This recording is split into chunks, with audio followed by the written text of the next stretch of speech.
Ever notice something quietly depressing about science fiction? Depressing in a way that you only really feel once you stop being dazzled by the spaceship porn and start paying attention to the psychology.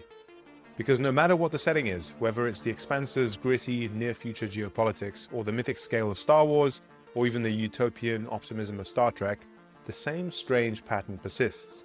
The world changes, the machines change, the economy changes, but the human beings inside the story largely don't. They look like us, they love and hate like us, and most importantly, they suffer in exactly the same ways that we suffer. It's as if psychological evolution hit a hard ceiling sometime around the invention of smartphones and then just stopped. And yet, underneath all that technology, the emotional operating system is basically the same. We're still tribal, we're still status obsessed, we're still addicted, unable to stop striving, and unable to stop narrating our own lives, just as if we're trapped inside a little social drama we didn't choose. Now you might say, duh, if you write psychologically alien humans, the reader won't be able to relate and then you won't sell any books. Which is true, but it's also the key point that I'm making. Science fiction is not usually in the business of predicting the future of consciousness. It's in the business of reflecting our current inner experience back to us, but in a setting that lets us see it from a safer distance. And that is why even the most imaginative sci-fi often contains a hidden conservative assumption that the mind we're running right now is basically the final product, and that all the future can do is change the toys, maybe enhance it with technology, but basically this is what we've got to work with. But the question that bothers me, and that I think should bother anyone that takes both biology and contemplation seriously, is what happens if that assumption is wrong? What if the most radical future isn't a different civilization, or different technology, or galaxy-spanning empire of different planets, but a different kind of human being? Because here's a thought experiment that almost no sci-fi dares to actually inhabit. Imagine a culture that spends 100 generations applying a deliberate feedback loop of deep meditative practice, ethical refinement, and cognitive evolution, meaning not merely building better technology, but systematically training attention, weakening compulsive craving, and making compassion and equanimity normal rather than the exceptional, potentially using technology as an enhancement of that process. The being that results at the end of that process could be as psychologically alien or different from me and you as what we imagine a fully enlightened Buddha, or if you're coming from a different tradition, psychologically different as Christ, or some of the great mystics in history. Not because they have magic powers, but because the structure of their experience has been fundamentally reconfigured.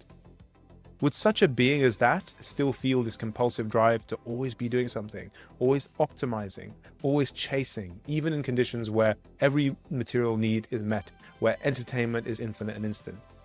Would it still be enslaved to the same passions and addictions, still tossed around by status anxiety and existential dread and hate, still trapped in the hedonic treadmill? Or is it possible, at least in principle, that the monkey mind is not the final form that Homo sapiens will evolve into, and that humans can actually transcend it in a way that is not metaphorical, not inspirational, but literally neurological and experiential?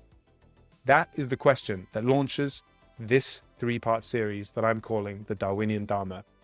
And in this series, we're not only going to look at meditation and Buddhism from the mystical lens, but through the hard lens of evolutionary biology, neuroscience, and cognitive science. And then once we have that diagnostic language in place, I'm going to allow myself to speculate about what a science fiction future humanity might actually look like if these models are even partly correct. If what the contemplative, religious, mystics, and Buddhist tradition are saying is actually right, what is in store in the far future for humans that have evolved further. To guide the series, I'm going to lean primarily on 3 books.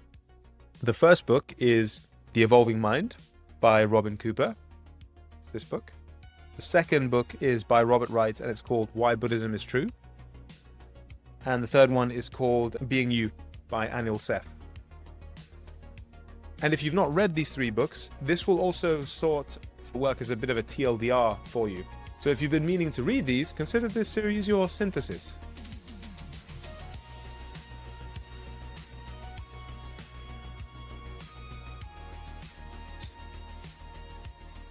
Today, in part 1, we're going to focus primarily on the biology. So if you like, the hardware layer, the evolutionary story that led to the invention of a creature called Homo sapiens, which then created and dominated a very strange ecological niche called self-reflective consciousness.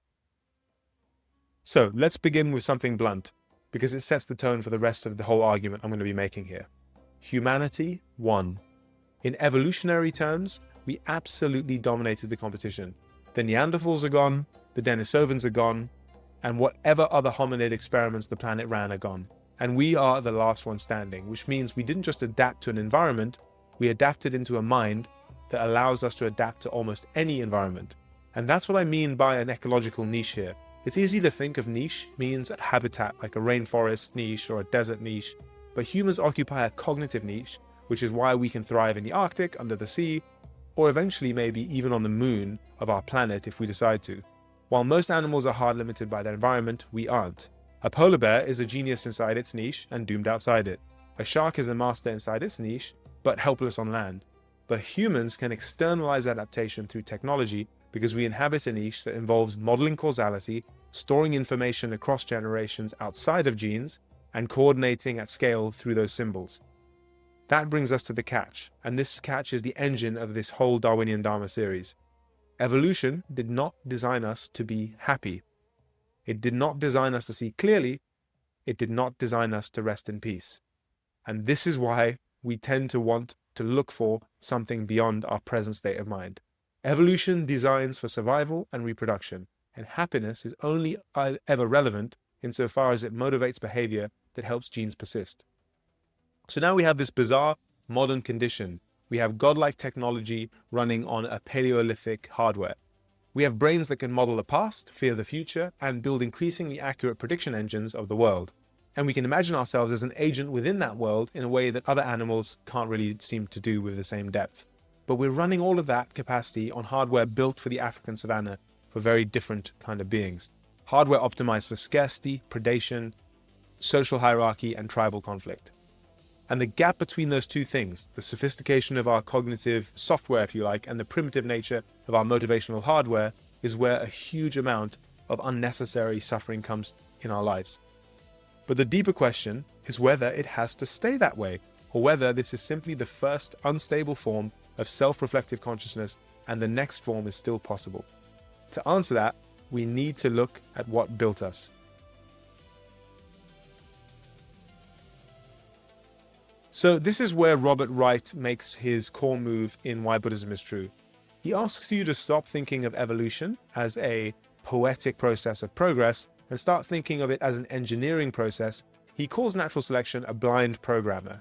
It is designing you, but it's designing you without compassion, without foresight, and without interest in your well-being.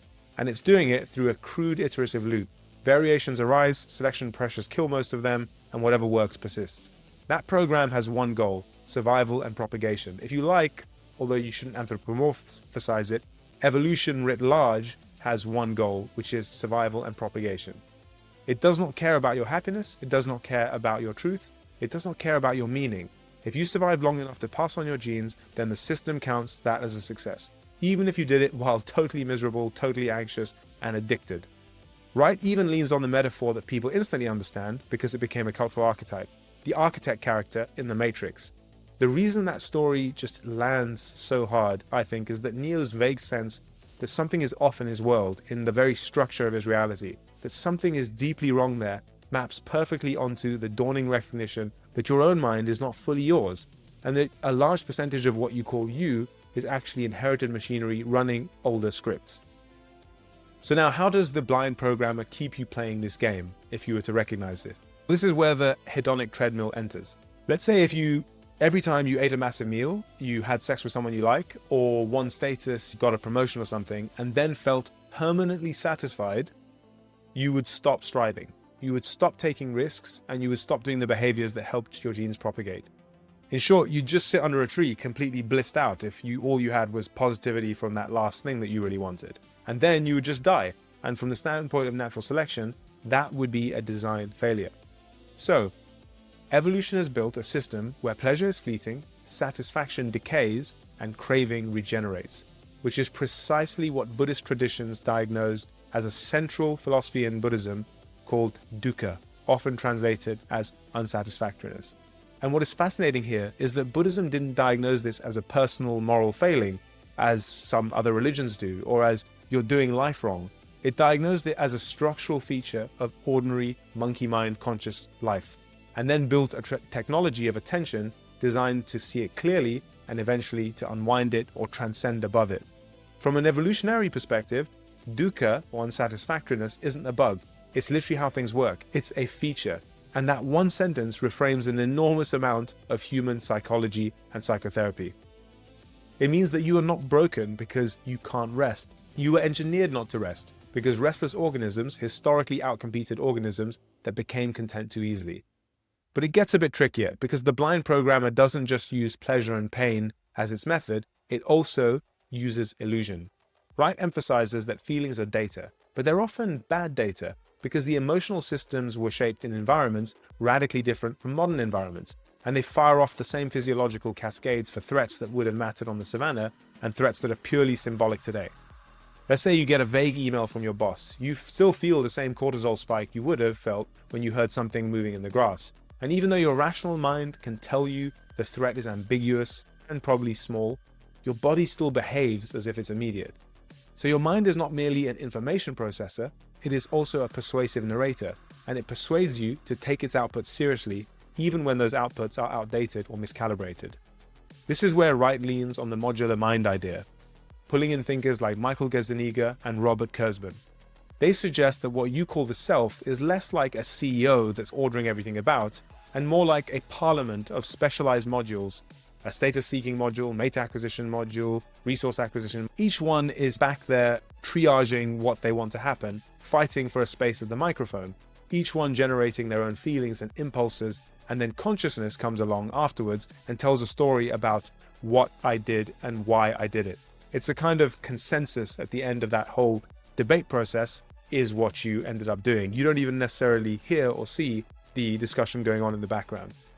Gazzaniga famously describes consciousness as something like a press secretary. In fact, it doesn't initiate most of the behavior, it basically rationalizes it and makes it coherent. Once you start seeing your mind this way, the Buddhist emphasis on not self or anatta stops sounding mystical and starts sounding like cognitive science with just a slightly different or older vocabulary. And this is why things like anatta and things like dukkha were recognized 2,500 years ago, why it's so amazing and so many Buddhists revere the Buddha as a person. And then we can push the same pattern even further with Donald Hoffman and his interface theory of perception, which in slogan form is almost too perfect. Fitness beats truth, meaning that natural selection doesn't give you a high-resolution, accurate representation of reality. It gives you a sort of cartoonish interface that helps you survive. Basically, you're not seeing the world as it is, like the raw data stream of the entire physics of the universe. You're seeing a very reduced user interface that hides all of that complexity of the underlying system, the same way your desktop hides the complexity of your computer's circuitry and the code in the background. Because interacting with the raw truth would be computationally expensive, and evolution doesn't reward metaphysical accuracy, it rewards survival. Whatever gets you there, fitness over truth. So at this stage, the story sounds a bit bleak. We are puppets of a blind programmer, running an operating system designed to keep us slightly unsatisfied, slightly deluded about our motives, and reliably tribal. But this is where I want to make a crucial pivot, because I'm not only interested in diagnosing the trap, I'm also interested in whether there is a ladder out of it. And that's where Robin Cooper enters. In The Evolving Mind, Cooper does something that is almost philosophically science fiction in its own right. He tells the story of the universe as a story of increasing complexity in the forms that information can take. And he frames mind not as a sudden miracle, but as an emergent trajectory. He breaks it down into broad phases: inorganic evolution, or the realm of physics, organic evolution, or the realm of biology, and then mental evolution, the realm of psychology. With each phase representing matter learning to represent more of reality and have more degrees of freedom within that. So you begin with a purely physical world of stars and planets, which is still evolution in a loose sense because it's a process with constraints and selection-like dynamics. But then you cross into organic evolution, where information gets stored in DNA, and now matter is learning, but it is learning slowly and blindly through random mutation and selection. From there, Cooper describes the dawn of sensitivity, where mind in the simplest sense is like, just think about it as irritability. organisms that do not think but react to immediate gradients like light, heat, or chemicals, using if-then conditional biological switches with no internal map of the world at all. Then you get the leap from that sort of reflex mode of biology to mapping as nervous systems evolve and animals begin building internal models of space and time. Spatial awareness, object permanence, anticipation, so that a predator doesn't just react to a smell, but forms a representation of where prey is likely and where it will go. And then something important happens after that stage that links directly to one of my original emphases in here. Behavior begins to lead biology, not just that way around. With a sufficiently complex creature, something called the Baldwin effect becomes a really important conceptual tool that starts driving evolution. I want to use the example of an otter to make this kind of metaphor work. The ancestor of the modern day otter didn't evolve webbed feet and then decide to swim if we just thought about evolution in basic terms, like of just random mutations. It was much more like a weasel-type creature that was hunting on land before, that experimented, or a few individuals, maybe when resources were more constrained or in flux on land, a few of them decided rather than fighting it out and surviving on land by becoming bigger or faster, a few of them decided on a new behavior to start going and fishing in shallow ponds or hunting in water. And in doing so, it created a new selection pressure. So over generations, the physiology adapted to that behavior, not the behavior to the physiology. In other words, you could say the mind pushed the matter, or the mind directed evolution. This kind of behavioral innovation happened first at the level of behavior, and then the body got rebuilt to stabilize that innovation. And once that sort of process is on the table, or is on the cards as it were, the question stops being, can minds change, and becomes, how far can the behavior-led transformation go when the behavior in question is not hunting strategy, but attention strategy and happiness? Because meditation is, in a very real sense, an innovation in behavior that targets the mind's own reinforcement loops. And if behavior can create selection pressures and reshape the organism, then meditation as behavior could be part of the story of what Homo sapiens becomes. Cooper then tracks the emergence of the subjective self, where animals begin representing not only the environment, but their own internal states, and emotions become high-level representations of value, meaning that the world stops being merely objects and becomes a landscape of threats and rewards. And then comes our final human leap, symbolic representation. Language breaks the ceiling because it allows representations to stack and recombine. It allows time travel into the distant past and the hypothetical future. And it allows self-reflexivity, meaning we represent the representer, and we can study our own thoughts as objects within this larger environment. So on this journey, just to try and recap, we move from being pushed around by physical forces and just normal gradients, to moving, to mapping, to modeling, to choosing, and that gives Cooper's story a directional feel. Increasing representational depth creates increasing freedom from immediate instinct. That framing sets up the next section, which is one of the most important: culture as an evolutionary force, and self-reflective consciousness as a niche with a hidden downside.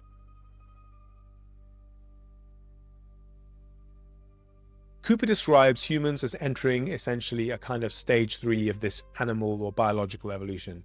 It's called self-reflective consciousness, and it comes after the simple gradient changes and the nervous systems to this kind of third self-reflective consciousness, which is essentially the ability to look in the mirror and ask, who am I?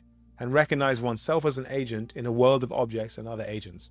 But he doesn't romanticize it. He stresses that this niche contains an internal fracture, because the sense of self is also the generator of separateness, and separateness generates anxiety, defensiveness, craving, and a more or less continuous fear, especially a fear of death. So at this point, I want to use the Tibetan Wheel of Life, because I think the symbolism is really great here, and sometimes symbols can help us connect with this. And it also gives a visual metaphor for Cooper's argument. See, in traditional Tibetan Buddhist iconography, there's this thing called the Tibetan Wheel of Life, and the symbolism is really strong here.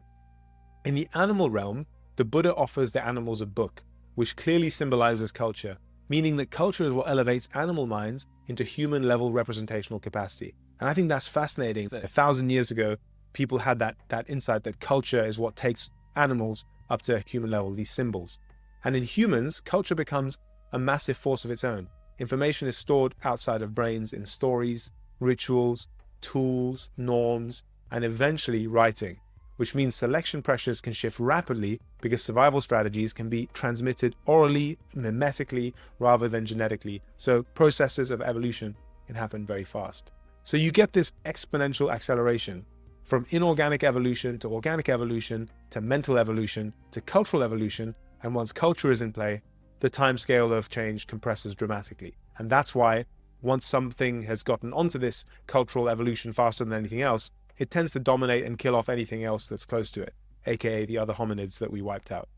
Once self-reflective consciousness is on this table, social hierarchy itself becomes a kind of meta-environment, and selection pressures increasingly reward the capacity to model other minds and model your own mind, to empathize, to predict, to manipulate, to coordinate, to perform, and to narrate identity. In other words, the human niche isn't just intelligence, it's social intelligence married to self-narration, which is why we care so much about status and belonging and reputation, even when we pretend we don't, because it's literally the adaptation to getting more resources in a complex social society of self-reflective conscious tribal beings.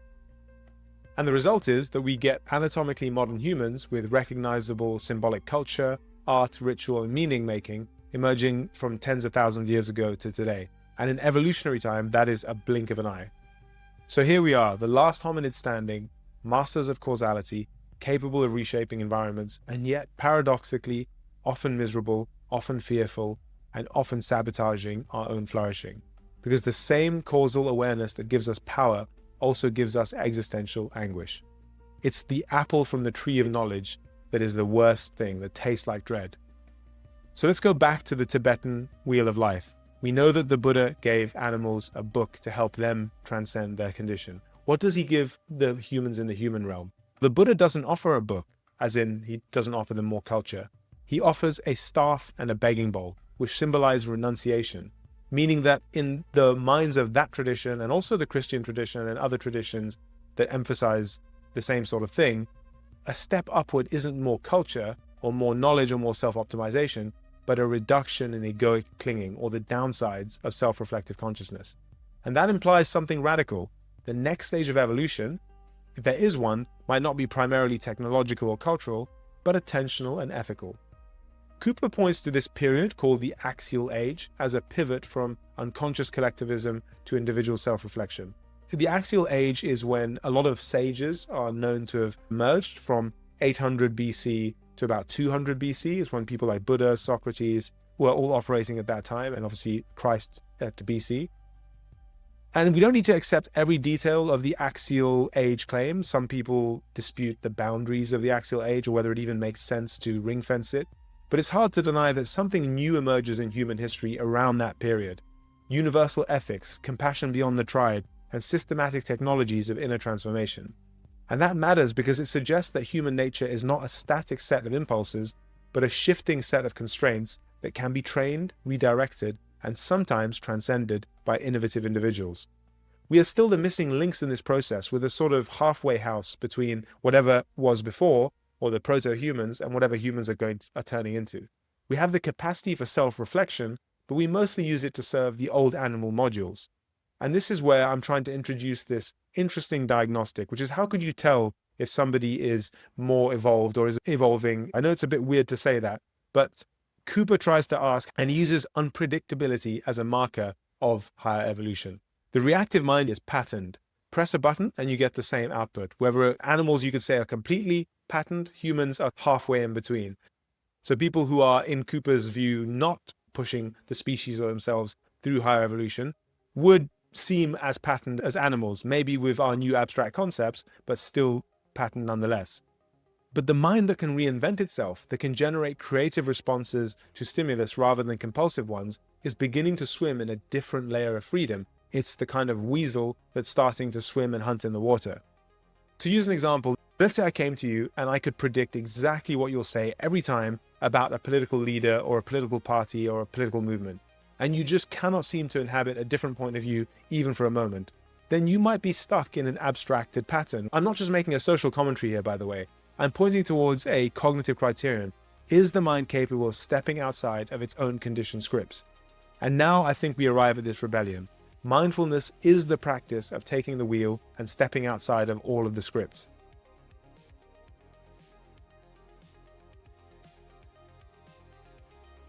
Robert Wright calls this the metacognitive revolution. He thinks that's what humans are doing. And yes, that is exactly what this channel is about. If you want to, in a nutshell, metacog is the metacognitive revolution. If natural selection is the blind programmer, mindfulness is the act of looking directly at the code while it is running, which is why I like the metaphor that meditation is debugging the operating system while the computer is still on. Normally the program runs like this. You feel a pang of anxiety, you immediately generate a narrative about what it means, you fuse with that narrative, and then you react. And the reaction reinforces the module that generated the anxiety because it successfully captured the steering wheel. Meditation interrupts that loop through decoupling. Instead of I am anxious and therefore something is wrong, you get there is a sensation, there is tightening, there is heat, there is pressure, there is a story forming, and you learn to observe the raw data without automatically buying the interpretation. And what that does over time is starve the modules of reinforcement, because the modules rely on your identification to complete the feedback loop. They need you to believe the story, so you'll act because acting is what historically made your ancestors survive. So meditation is not about becoming calm, it is about becoming unhooked. And yes, modern neuroscience gives us language for part of this. The default mode network is often associated with self-referential processing, the me narrative. And there are lines of research suggesting that experienced meditators show altered activity in this network, which is at least consistent with a subjective report that the me show gets quieter and the mind becomes less sticky with more meditation. When the boundary-making machinery relaxes, something like you could call the bodhisattva principle becomes psychologically intelligible. If the boundary between me and you is partly a construction, then selfishness begins to look like a category error, not because morality says so, but because perception says so. And the energy that used to be trapped in compulsive striving can be transmuted into something more like compassionate engagement, not as a saintly identity, but as a new default orientation. And at this point, I'm going to get very speculative, and honestly, the most science fiction part of what I'm interpreting from reading these books.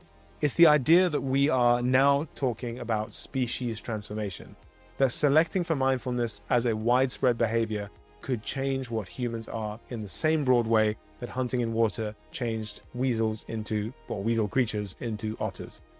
And that raises the final philosophical question that I want to end on. Does evolution have a telos, a direction, a built-in tendency towards certain outcomes? The strict evolutionary biologist will say no, because natural selection is not aiming at anything, it's a process, not a planner.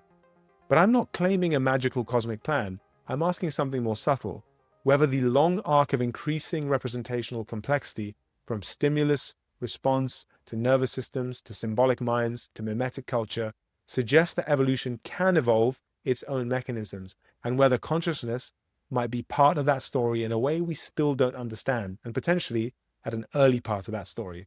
Because once we have a species that can understand causality and model its own mind, you have a new kind of evolutionary event. Evolution becomes aware of itself and begins to intervene in its own programming. And if you take that seriously, you get a sci-fi implication that's actually worth writing. Maybe the destiny of a sufficiently complex mind is not domination, but stewardship. Because at some level, the most stable strategy for life, with a capital L, is to protect life, to spread it, to preserve it, to become a caretaker of the system that produced it. Call that telos if you like, or call it a direction that emerges from complexity, or call it an open question about how consciousness and evolution interact. But either way, it cuts against fatalism, and fatalism is one of the biggest intellectual prisons people live in. You watch this today, and the fact that you can even entertain the idea of future minds, let's say dogs evolving speech or dolphins in 5 million years, humans evolving beyond craving, it already means you're not merely an animal running the script, because you would welcome a dolphin that you could talk to or a dog that you could talk to. You don't feel yourself to be in a zero-sum race against them. You feel weirdly like a caretaker of them, and that has no evolutionary purpose really. You're the kind of creature that can step outside of the script and imagine a different one. So maybe it isn't such a stretch to say that we might be the first species in history that can reach into its own source code and begin rewriting the algorithms of evolution itself. And that brings us to the summary I've been circulating this whole time. Cooper's perspective is unique because it suggests that the trajectory is not random in the naive sense. He views the evolution of mind as a process of increasing freedom, because each increase in representational depth loosens the tyranny of immediate instinct and opens the possibility of ethical choice and spiritual insight. You could summarize as Cooper's arc as moving from sensitivity to perception to conception and finally towards self-transcendence, with each stage representing a richer, more integrated grasp of reality and therefore a wider space of possible action. In the next video, we're going to deep dive into the neuroscience of consciousness and the idea of the self as a controlled hallucination. And then after that, in the finale, we're going to really round everything together to get properly sci-fi and properly techno-Buddhist, because I want to seriously ask what a future human society might look like if Wright and Cooper and Seth are even partially correct, and humans continue a kind of spiritual evolution alongside technological acceleration.